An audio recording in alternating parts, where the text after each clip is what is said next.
মা বোনরা শুধু এসে বলবে আমার স্বামী তো কথা শুনে না, আমার স্বামী তো।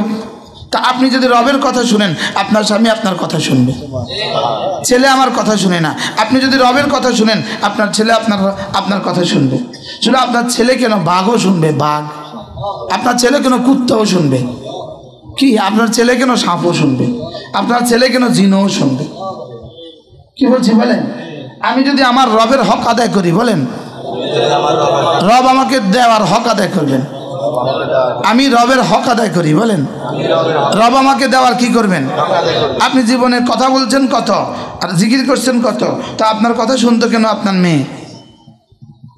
বুঝে না কি? আপনি রবের কথা বলছেন কত, আপনি জিকির করছেন কত, তো সমাধান তো, সমস্যা তো আপনার কাছে, সমাধান তো আপনারই কাছে। কি বলছি বলেন? সমস্যা কার? আমার সমস্যা আছে না নাই? এখানে হাজারো মা আসে সমস্যার কারণে, নিজের ইসলাহের জন্য আসে না, জান্নাতের জন্য আসে না, আসে সমস্যার কারণে। আসে মাইয়ারে জিনে তো চেয়ে লেগে। আমি জিনের খোনান না, এটা নিশ্চিত থাকেন আপনি। আমি পেট ব্যথার হুজুর না। কি বলছি বলেন? আমি পেট ব্যথার কি না? পেট ব্যথার জন্য কেউ এখানে আসবেন না, মাথা ব্যথার জন্য কেউ এখানে আসবেন না, ছেলের চাকরি হয় না কেউ এই জন্য এখানে আসবেন না।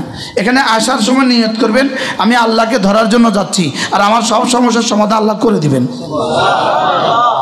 কি ভাই, শুধু এই সমস্যার সমাধান নিতে গিয়ে আমার বাসায় লাইন ধরবেন না, মানে বুঝাইতে পারি নাই। এখানে এসে নীরবে বয়ান শুনেন, ইনশাআল্লাহ আপনার সমস্যার সমাধান হয়ে যাবে। ফারুক আয়াম টিভি, হক্কানি ওলামাদের আগামীর পথ চলা।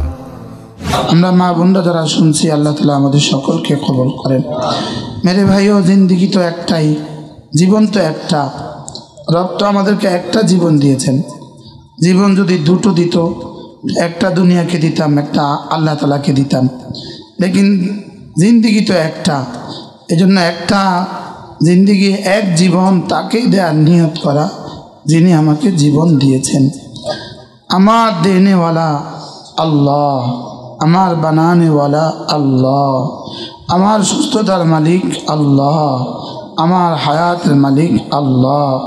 আমার জীবন, আমার দিল যার দুই আঙ্গুলের মাঝে, আমার জিন্দেগি যার ইশারায়, আমার সুস্থতা যার ইশারায়, আমার হায়াত যার ইশারায়, আমার জিন্দেগি তো তাকে দেয়া, ভালোবাসা তো তাকে ভালোবাসা যিনি হাই, যিনি চিরঞ্জীব, যিনি কখনো মরবেন না।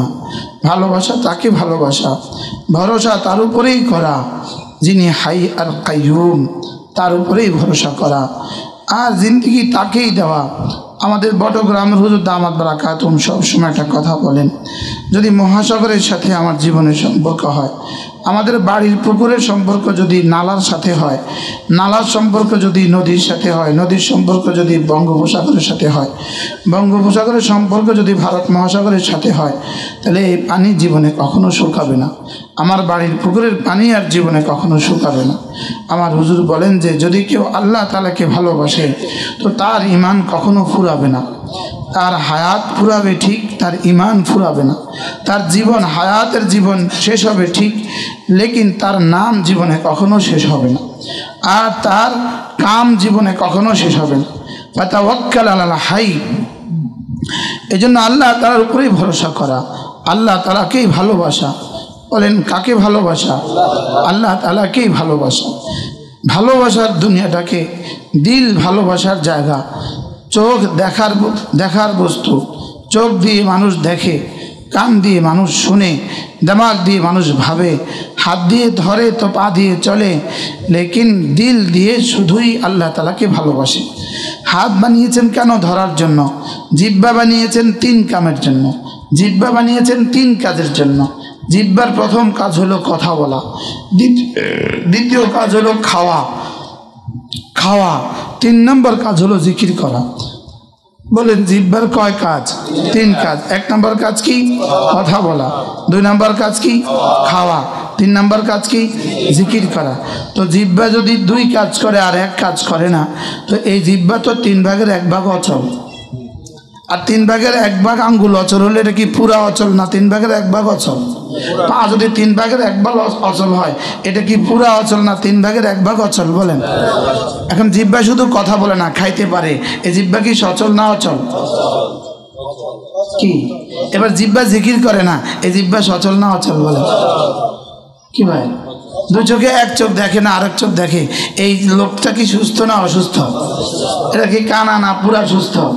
দুই কানের এক কানে মোটেও শুনে না, এটা কি বধির না সুস্থ? এবার বলেন জিহ্বার কয় কাজ? 1 নাম্বার, 2 নাম্বার, 3 নাম্বার। এখন জিহ্বা খাইছে কি পরিমাণ, বলছে কি পরিমাণ, আর জিকির করছে কি পরিমাণ বলেন? বলেন জিহ্বার কয় কাজ? তো যদি 3 নাম্বার কাজ না করে এই জিহ্বা অচল না সচল? কি ভাই? আর বাকি কথা হলো শুধু কথা বলা আর শুধু খাওয়া, এটা একদিন ফুরিয়ে যাবে, এটা একদিন শেষ হয়ে যাবে, অচিরেই শেষ হবে। আর জিকির করা, এটা জিকির করার নড়া বন্ধ হবে, লেকিন জিকিরের নড়া কখনো বন্ধ হবে না। বলেন কি বলছি বলেন? জিহ্বা নড়া বন্ধ হবে, লেকিন জিকিরের জিহ্বার নড়া, এই জিকিরের নড়া কখনো বন্ধ হবে না। কথা বলার নড়া জিহ্বাও বন্ধ হবে, কথা বলাও বন্ধ হবে। খাওয়ার নড়া বলেন, খাওয়াও বন্ধ হবে, জিহ্বাও বন্ধ হবে। এবার জিকিরের নড়া, জিকির বন্ধ হবে, জিহ্বা বন্ধ হবে, লেকিন জিকিরের নড়া বন্ধ হবে না। আমি বুঝাইতে পারি নাই আপনাদের কথা, কি বুঝাইতে পারছি? বলেন জিকির জিকির করলে পরে আমার রব যে রহমতের নাড়া দিবেন, এই নাড়া কখনো বন্ধ হবে না। কি ভাই? তাহলে জিকিরের নড়া একদিন বন্ধ হবে না, জিহ্বার নড়া একদিন বন্ধ হবে না? হবে না। তাহলে যেই নড়া নাড়লে পরে আমার কিয়ামত পর্যন্ত নড়তে থাকবে রব্বে করিমের রহমের হাত, আমার কবরে রব্বে করিমের সুখের হাত, আমার জান্নাতে রব্বে করিমের নেয়ামতের হাত। সুবহানাল্লাহ বলেন। কি ভাই? তাহলে জিকিরের কয় কাজ? জিহ্বার কয় কাজ? 1 নাম্বার কাজ কি? 2 নাম্বার কাজ কি? 3 নাম্বার কাজ কি? জিকির করা। এবার কথা বলা শেষ হবে না? হবে না। কবে শেষ হবে? অচিরেই শেষ হবে। খাওয়া, কথা বলার পরেও কি কথা চলবে? খাওয়ার পরেও কি, মৌতের পরেও কি খাওয়া চলবে? এবার বলেন জিহ্বার 3 নাম্বার কাজ কি? এবার এটাকে বলছেন ফাযকুরুনি আযকুরকুম, ফাযকুরুনি আযকুরকুম। তুমি যদি জিহ্বা দিয়ে জিকির করতে থাকো তো কথা দিলাম তোমার জিকির একদিন শেষ হবে, আমার জিকির কখনো শেষ হবে না। তোমার নাড়া একদিন শেষ হবে, আমার নাড়া শেষ হবে না। তোমারটা একদিন বন্ধ হবে, আমারটা কখনো বন্ধ হবে না। ফাযকুরুনি একদিন বন্ধ হবে, আযকুরকুম কখনো বন্ধ হবে না। কি বলছে বলেন? ফাযকুরুনি একদিন কি হবে? তুমি আমার জিকির বন্ধ হবে, লেকিন আমি তোমার জিকির বন্ধ হবে না। এই জন্যই তো আব্দুল কাদের জিলানীর নাম এখনো আছে। কেন? রব জিকির করে যে, এই জন্যই তো রাবেয়া বস্তির নাম এখনো আছে। কেন? রব জিকির করে যে, এই জন্য করাচি হযরত ওয়ালা রাহমাতুল্লাহ আলাইহি বলেন ফাযকুরুনি জিস কদর আযকুরকুম ইস কদর। তুমি আমার জিকির করবে যে পরিমাণ, আমি তোমার জিকির করব এই পরিমাণ। বাকি তোমার জিকির হবে তোমার মতে, আমার জিকির হবে আমার মতে। তোমার জিকির হবে তোমার হায়াত মতে, আমার জিকির হবে আমার হায়াত মতে। এবার যদি আমার জিকির কত বছর চলতে পারে আর সামনে, হ্যাঁ, এবার রবের জিকির কত বছর চলবে? কি ভাই? রবের জিকির কত বছর চলবে? পৃথিবীতে কোনো কুত্তার নাম আছে আবু জাহাল? আছে? উতবা আছে? কেন নাম নাই? রব যে জিকির করে নাই এই জন্য। আর রব কেন জিকির করে না? রবের জিকির যে করে নাই এই জন্য। কি পৃথিবীতে রবের জিকির করে নাই 2000 বছর আগের কারণ নাম বলেন? ইতিহাসে আছে 2000 বছর আগের এমন মহিষী মানুষ, মহিষী রমণী বলেন। রবের জিকির করে নাম আছে 1450 বছর আগের মানুষের নাম বলেন। কি ভাই? এবার কি বলছে? তাহলে জিহ্বার কয় কাজ? আবার বলেন কয় কাজ?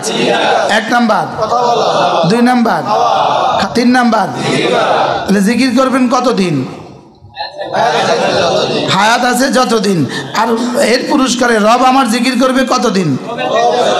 রব আছেন সুবহানাল্লাহ। কি জান্নাতে আমাকে গাছ দিবেন, এটা আমার জিকিরের পুরস্কার, এটা আমার জিকিরের জবাবে রবের জিকির। জান্নাতে আমাকে হুর দিবেন, এটা আমার জিকিরের জবাবে রবের জিকির। জান্নাতে আমাকে ফল আর ফুল দিবেন, এটা আমার জিকিরের জবাবে রবের জিকির। আমার দুনিয়ার সুখ আমার জিকিরের জবাবে রবের জিকির, আমার দুনিয়ার শান্তি আমার জিকিরের জবাবে রবের জিকির, আমার স্বামীর সুখ আমার জিকিরের জবাবে রবের জিকির, আমার ছেলেটার ভালো চাকরি আমার জিকিরের জবাবে রবের জিকির, আমার মেয়েটার ভালো বিয়ে বলেন আমার জিকিরের জবাবে, বস যে আমাকে সমীহ করে এটা আমার জিকিরের জবাবে রবের জিকির। সুবহানাল্লাহ বলেন। এবার বলেন আমার জিকিরের জবাবে রবের জিকির কি কি দিয়ে দিবেন? মা বোনরা শুধু এসে বলবে আমার স্বামী তো কথা শুনে না, আমার স্বামী তো, তা আপনি যদি রবের কথা শুনেন আপনার স্বামী আপনার কথা শুনবে। ছেলে আমার কথা শুনে না, আপনি যদি রবের কথা শুনেন আপনার ছেলে আপনার কথা শুনবে। শুধু আপনার ছেলে কেন বাঘও শুনবে, বাঘ। আপনার ছেলে কেন কুত্তাও শুনবে, কি আপনার ছেলে কেন সাপও শুনবে, আপনার ছেলে কেন জিনও শুনবে। কি বলছি বলেন? আমি যদি আমার রবের হক আদায় করি, বলেন রব আমাকে দেওয়ার হক আদায় করবেন। আমি রবের হক আদায় করি, বলেন রব আমাকে দেওয়ার কি করবেন? আপনি জীবনে কথা বলছেন কত আর জিকির করছেন কত, তা আপনার কথা শুনতো কেন আপনার মেয়ে? বুঝে না কি? আপনি রবের কথা বলছেন কত, আপনি জিকির করছেন কত, তো সমাধান তো, সমস্যা তো আপনার কাছে, সমাধান তো আপনারই কাছে। কি বলছি বলেন? সমস্যা কার? আমার সমস্যা আছে না নাই? এখানে হাজারো মা আসে সমস্যার কারণে, নিজের ইসলাহের জন্য আসে না, জান্নাতের জন্য আসে না, আসে সমস্যার কারণে। আসে মাইয়ারে জিনে তো চেয়ে লেগে। আমি জিনের খোনান না, এটা নিশ্চিত থাকেন আপনি। আমি পেট ব্যথার হুজুর না। কি বলছি বলেন? আমি পেট ব্যথার কি না? পেট ব্যথার জন্য কেউ এখানে আসবেন না, মাথা ব্যথার জন্য কেউ এখানে আসবেন না, ছেলের চাকরি হয় না কেউ এই জন্য এখানে আসবেন না। এখানে আসার সময় নিয়ত করবেন আমি আল্লাহকে ধরার জন্য যাচ্ছি, আর আমার সব সমস্যার সমাধান আল্লাহ করে দিবেন। কি ভাই, শুধু এই সমস্যার সমাধান নিতে গিয়ে আমার বাসায় লাইন ধরবেন না, মানে বুঝাইতে পারি নাই। এখানে এসে নীরবে বয়ান শুনেন, ইনশাল্লাহ আপনার সমস্যার সমাধান হয়ে যাবে। কি বলছি? পুরো মাস ঠিক করে রাখে, মেয়েটারে ফু দিবে হুজুর কাছে নিয়ে। কি ইসলাম শুধু ফুয়ের নাম? ইসলাম ফুয়ের নাম। কিয়ামত পর্যন্ত ফু দিলে লাভ কি আপনি যদি মালিকের কথা না শুনেন? কি রাসূল তাবিজ দিতেন গলায় ঝুলিয়ে না কলিজায় ঢুকিয়ে? বলেন রাসূল তাবিজ দিতেন গলায় না কলিজায়? আপনার গলায় তাবিজ শিখছেন কবে? কেন শিখলেন এই পচা কাজ? কি বুঝাইতে পারলাম না? কি ইসলাম গলার তাবিজ দেয় না কলিজায় তাবিজ দেয়? ফারুক আয়াম টিভি, হক্কানি ওলামাদের আগামীর পথ চলা।